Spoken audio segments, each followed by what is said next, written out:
Si Jason Victor Bautista ay ipinanganak noong Agosto 25, 1982.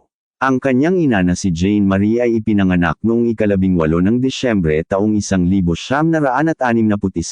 sa estado ng Illinois mula sa isang pamilyang may kaya sa pananalapi. Ang kanyang ama naman na si Armando Bautista ay mula sa Belize. Si Armando ay isang handyman na walang pera at may mababang potensyal na kita. Nagpakasal sina Jane at Armando noong 1981, ang relasyon ay magulo mula sa simula dahil si Armando ay nahihirapang makahanap ng trabaho at si Jane ay nagtrabaho bilang isang part-time sa isang clerical na posisyon. Noong si Jason Victor Bautista ay isang taong gulang na, si Jane ay humiwalay kay Armando at lumipat sa kanyang sariling apartment. Desperado si Armando na mabawi si Jane, na nagdedeklara na hindi siya mabubuhay kung wala si Jane. Noong ika-7 ng Abril taong 1984, gumamit si Armando ng isang .357 Magnum revolver upang lumikha ng isang nakamamatay at nasugat sa sarili habang nakaupo sa kanyang sasakyan. Nag-iwan siya ng note na nagsasabi kay Jane na siya na ang lahat na gusto niya. Pagkatapos ng kamatayan ni Armando, ang kalusugan ng isip ni Jane ay mabilis na lumala. Lalo siyang naging mali-mali at hinding-hindi hahayaang sabihin ng sinuman ang pangalan ni Armando. Hindi nagtagal ay nakahanap na si Jane, isang bagong manliligaw. Ang pangalan niya ay Jose. Noong ika-4 ng Hulyo taong 1987, nagkaroon ng anak si Jane na nagngangalang Matthew Benjamin Montejo. Sa pagtatapos ng 1988, lumipat ang pamilya sa San Diego, California, kung saan si Jose ay iniwan si Jane. Noong 1992, lumipat si Jane kasama ang kanyang mga anak sa San Marcos, California. Nagkakaroon siya ng paranoia. Sinimulan ni Jane ang masamang pagtrato kina Jason at Matthew at ipagpapatuloy ang pag-uugaling ito sa natitirang bahagi ng kanyang buhay. Hindi naghinala si Jason na may sakit sa pag-iisip ang kanyang ina hanggang 1995. Ang pamilya umalis ng San Marcos dahil sa paranoia ni Jane, palipat-lipat sila ng tirahan. Noong 1998, nauwi sila sa isang bahay sa Menif, California. Dito nagsimulang makipag-date si Jane. Siya ay paranoid pa rin, ngunit hindi na gaano. Gaya ng dati. Sa high school, mahusay ang pagganap ni Jason sa akademiko at nakapagtapos pa nga siya ng 1 taon ng mas maaga. Nagpunta siya sa isang lokal na kolehiyo kung saan nag-aral siya ng kimika.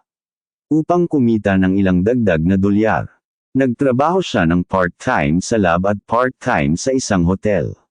Noong tag-araw ng 2000, ang problema sa pangkaisipan ni Jane ay lalong lumala.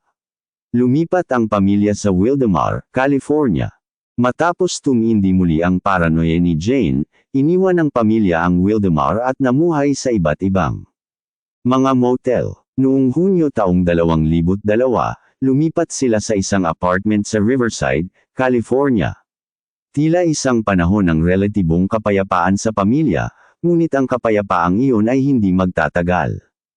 Lahat ng stress ng pamumuhay kasama ang isang ina na may sakit sa pag-iisip ay pinahirapan si Jason. Sinabi ni Jason kay Matthew na naisipan niyang patayin si Jane ang kanilang ina.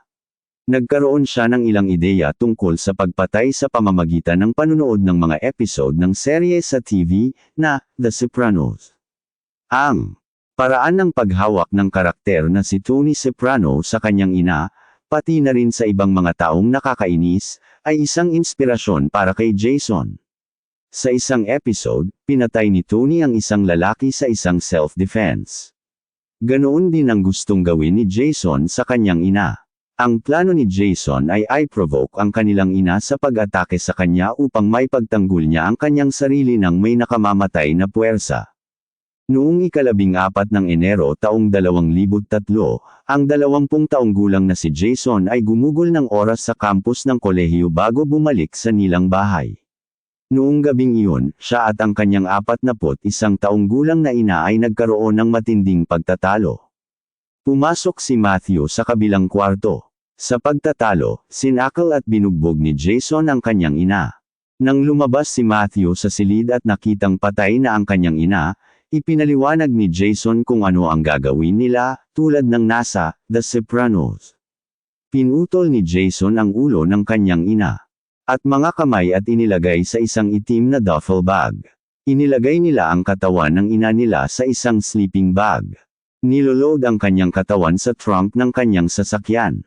Sina Jason at Matthew ay nagmaneho sa isang housing complex na itinatayo sa Oceanside at sinubukang ilagay ang bangkay sa isang dumpster na nasa harap ng isang bahay sa South Pacific Street.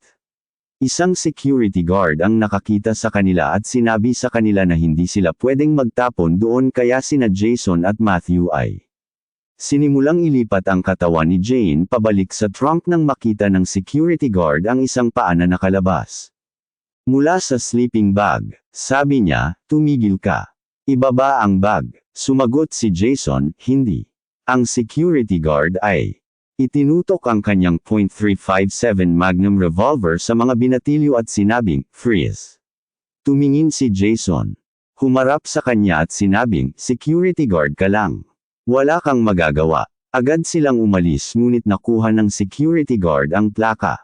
Pagkatapos magmaneho sa San Juan Capistrano, hinagis ni Jason ang katawan ng kanyang ina mula sa isang bangin sa Ortega Highway. Natagpuan ang bangkay ni Jane kaagad sa umaga. Hindi nagtagal na iugnay ng pulisya ang pagtuklas na ito sa ulat na ginawa ng security guard. Pinuntahan ng mga opisyal si Jason noong ika-24 ng Enero taong 2003, at sinabi ni Jason sa pulis na may nakilala ang kanyang ina na isang lalaki at hindi na siya namalagi sa bahay nila sa loob ng ilang linggo. Sa sandaling harapin ang ebidensya, umamin si Jason sa pagpatay sa kanyang ina. Ngunit sinabi niyang kumilos siya bilang pagtatanggol sa sarili. Parehong inaresto sina Jason at Matthew kaugnay sa pagkamatay ni Jane. Lumapit si Matthew at ang kanyang abogado sa estado at sinabi sa kanila kung paano binalak ni Jason ang pagpatay. Ito ay hindi isang sitwasyon sa pagtatanggol sa sarili. Inalok si Matthew ng bargain, at nilitis si Jason. Sa kanyang paglilitis, sinabi ni Jason sa kanyang kwento na siya ay nasa pagtatanggol sa sarili. Kinuha ni Jane ang kanyang paboritong kutsilyo mula sa kusina at inatake siya. Pinuprotektahan lang niya ang sarili nang sakalin niya ito. Noong ika-4 ng Pebrero taong 2005, hinatulan si Jason ng first-degree murder. Pagkalipas ng 2 buwan, nasentensyahan siya. 25 taon hanggang habang buhay sa kulungan. Ang kanyang kapatid na si Matthew ay umamin na nagkasala sa pagiging isang accessory sa pagpatay. Hinatulan siya ng 749 na araw at na nakakulong na siya. Kaya agad siyang pinakawalan.